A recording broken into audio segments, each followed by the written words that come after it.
சுதர்ஷனா. நான் 7ஆம் வகுப்பில் பயின்று வருகின்றேன். குறிக்கோளை அடைக.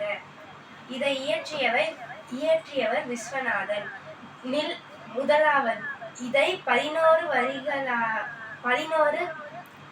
தலைப்புகளாக பிரித்துள்ளார். முதலாவது கவனி செல், இரண்டாவது ஸ்மார்ட், மூணாவது ஆஸ்க், நாலாவது வேண்டாம்னு சொல்ல பழகு, ஐந்தாவது தொடர்ந்து இயங்கு, ஆறாவது உங்களை மதியுங்கள், ஒன்பதாவது 7வது முடிவுகளால் தொடங்குங்கள், 8வது இயல்பை நம்புங்கள், இயல்பை மதியுங்கள், 9வது 5ஆகவே இருக்கட்டும், 10வது முடியாது என்பது மூட நம்பிக்கை, 11வது முயல் ஆமையை வெல்லட்டும் போன்ற 11 பகுதிகளாக 30 பக்கங்களில் பிரித்துள்ளார். முதலாவது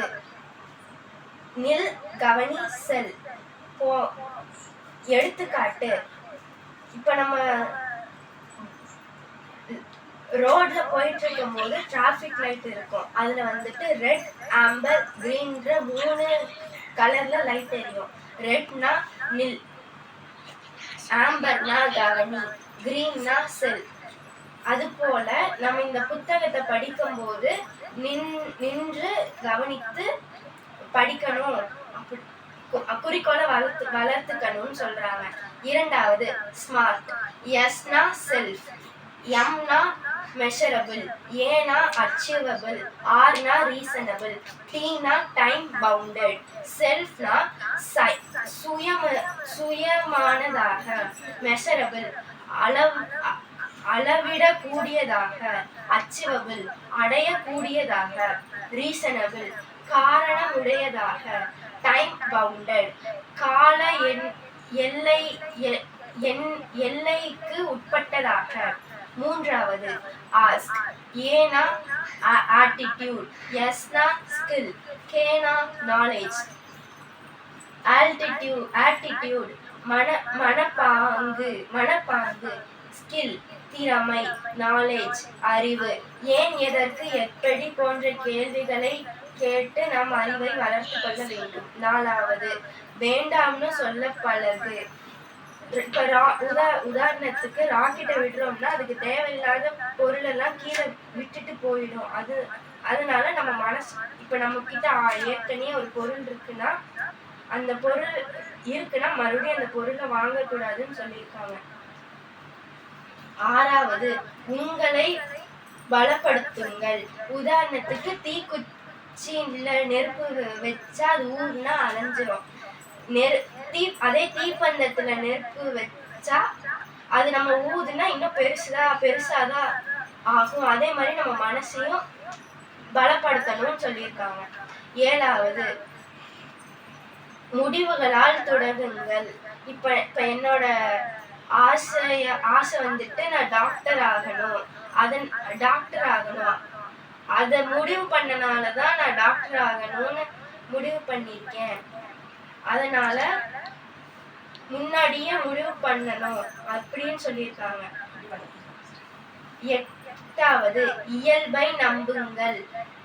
இப்ப நான் டாக்டர் ஆகணும்னு ஆசைப்படுறேன். அதுக்கு நம்ம தவளைய வெட்டி தான் எப்படி அதோட உறுப்புகள்லாம் எப்படி இருக்குன்னு பார்க்கணும். இப்ப எனக்கு தவளைன்னா பயம், உயிரினங்களை கொல்ல என்னால முடியாது அப்படின்னு சொன்னா என்னால டாக்டர் ஆக முடியாது. அதனால இயல்பை நம்பணும் அப்படின்னு சொல்றாங்க. 9வது 5ஆகவே இருக்கட்டும். உதாரணத்துக்கு இப்போ ஒரு பையன் வந்துட்டு ஸ்கூலுக்கு டிஃபன் பாக்ஸ் எடுத்துட்டு போல. அவங்க அம்மா அவங்க அப்பா கிட்ட வந்துட்டு அவங்க டிஃபன் பாக்ஸை போய் கொடுத்துட்டு வாங்கன்னு சொல்றாங்க. அவங்க அப்பா வந்துட்டு டிராபிக்லயே மாட்டிக்கிறாரு. அதனால ஸ்கூலுக்கும் டைமுக்கு போக முடியல. அவங்க பையன் வந்துட்டு பெல் அடிச்சு கிளாஸ்க்குள்ள போயிட்டான். வாட்ச்மேன் கிட்ட டிஃபன் பாக்ஸை கொடுத்துட்டு அவரு போயிட்டாரு. அவரு ஆபீஸ்க்கு போகும்போது மேனேஜர் கிட்ட திட்டு வாங்குறாரு, ஏன் லேட்டு அப்படின்னு.